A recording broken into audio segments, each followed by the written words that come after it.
সংবাদ চট্টগ্রামে স্বাগত জানাচ্ছি আমি রায়হান রোহান।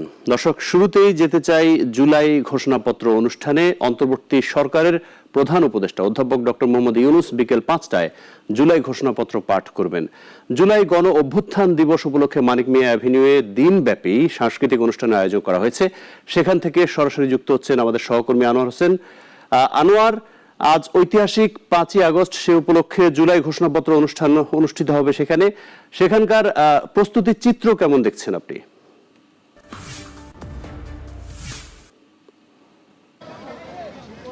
রোহান, আপনাকে ধন্যবাদ। যেমনটি বলছিলেন যে আসলে জুলাই গণ অভ্যুত্থান দিবসের 1 বছর পূর্তি এবং সেই সাথে হচ্ছে আজকে আনুষ্ঠানিকভাবে ঘোষণা করবেন অন্তর্বর্তীকালীন সরকারের প্রধান। সেই প্রস্তুতি সকাল থেকে শুরু হয়েছে। আমি একদম সকালে এখানে এসেছি, যেখানে জুলাই ঘোষণাপত্র পাঠ করবেন ডক্টর মোহাম্মদ ইউনূস সংসদ দক্ষিণ প্লাজা। সেটি যেমন প্রস্তুত হয়ে গেছে এরই মধ্যে, এবং আমি যখন সেখানে ছিলাম তখন নিরাপত্তার ব্যবস্থা দেখার জন্য নানা ধরনের নিরাপত্তা কর্মী যারা রয়েছেন তারা এসে দেখভাল করছেন। এবং এখানে আমি এখন যেখানে দাঁড়িয়ে আছি মানিক মিয়া অ্যাভিনিউতে, সেখানে জুলাই পুনর্জাগরণ মঞ্চের যে অনুষ্ঠান সেটি আসলে সকাল 11টা নাগাদ শুরু হওয়ার কথা থাকলেও সেটি শুরু হয়েছে দুপুর 12টা নাগাদ। প্রথমে সাইমম শিল্পগোষ্ঠীর যে গান দিয়ে আসলে শুরু হয় আজকের যে অনুষ্ঠান সেটি। সেখানে অর্থাৎ 2024 সালের জুলাইতে যারা নিহত হয়েছেন বা আহত হয়েছেন তাদের স্মরণ করবার চেষ্টা করছেন তারা আজকে, এবং বিভিন্ন স্লোগান দিচ্ছিলেন মঞ্চে দাঁড়িয়ে। তারা বারবার স্মরণ করিয়ে দিচ্ছিলেন যে আসলে সেই সময় ছাত্র জনতার সাথে তৎকালীন যে ফ্যাসিস্ট সরকার তারা আসলে কেমন আচরণ করেছিলেন সেটি আসলে স্মরণ করে দিচ্ছে। আমরা একটি দেখতে পাচ্ছিলাম সকাল থেকে এখানে একটু একটু করে আসলে জনসমাগম করছে, নানা প্রান্ত থেকে মানুষজন এসে জমা হচ্ছেন। কেউ সব বেশি অনেকেই আসলে যে বাংলাদেশের জাতীয় পতাকা সেটি আসলে মাথায় বেঁধে আসছেন, কেউ বা হাতে বহন করে আসছেন।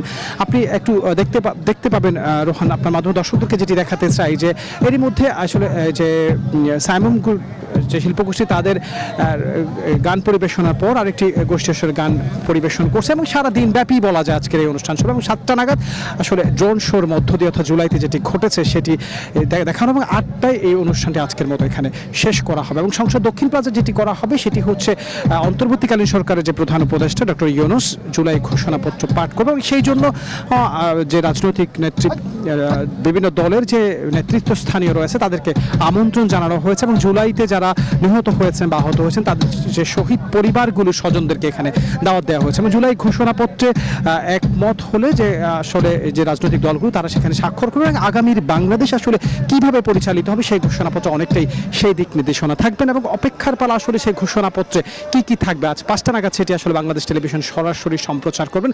সেখানে হয়তো আমরা জানতে পারবো আসলে অন্তর্বর্তীকালীন সরকারের প্রধান উপদেষ্টা যেটি ঘোষণা করতে যাচ্ছে সেখানে কি থাকছে, এবং সেখানে রাজনৈতিক দলগুলোর মধ্যে মতৈক্য হচ্ছে কিনা এটি আসলে সবচেয়ে বড় গুরুত্বপূর্ণ বিষয় আজকের দিনে। সেখানে যদিও অন্যতম রাজনৈতিক দল বিএনপি বলছেন যে খসড়া তারা পেয়েছেন সেটির আলোকে তারা জুলাই ঘোষণাপত্রে স্বাক্ষর করবেন বলে আসলে তারা অনেকটা নিশ্চিত করেছে, এবং বলেছেন অন্যান্য রাজনৈতিক দলগুলোর মধ্যে যদিও মিশ্র প্রতিক্রিয়া দেখা যাচ্ছে। তারা বলছেন যে আসলে জুলাই ঘোষণাপত্রের অর্থাৎ আইনগত স্বীকৃতি তারা চান।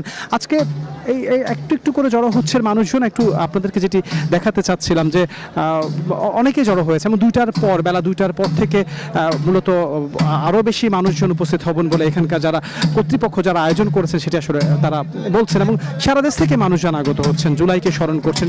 এই দিনে অর্থাৎ 5ই আগস্ট তৎকালীন সাবেক প্রধানমন্ত্রী গণ আন্দোলনের মুখে অভ্যুত্থানের মুখে ছাত্র জনতা আন্দোলনের মুখে দেশ ছেড়ে পালিয়ে যেতে বাধ্য হয়েছিলেন।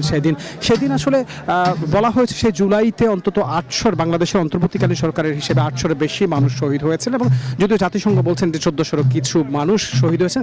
সেই দিনটিকে স্মরণ করা হচ্ছে আজকে, এবং একই সাথে জুলাই ঘোষণাপত্র ঘোষণা করবেন বিকেল 5টা নাগাদ অন্তর্বর্তীকালীন সরকারের প্রধান উপদেষ্টা। রোহান, এই ছিল মানিক মিয়া অ্যাভিনিউ থেকে আমার কাছে সর্বশেষ। আমার আপনাকে অনেক ধন্যবাদ। প্রয়োজনে আমরা আবার আপনার সাথে যুক্ত হব। দর্শক, মানিক মিয়া অ্যাভিনিউ থেকে আমাদের সঙ্গে যুক্ত হয়েছিলেন সহকর্মী আনোয়ার হোসেন।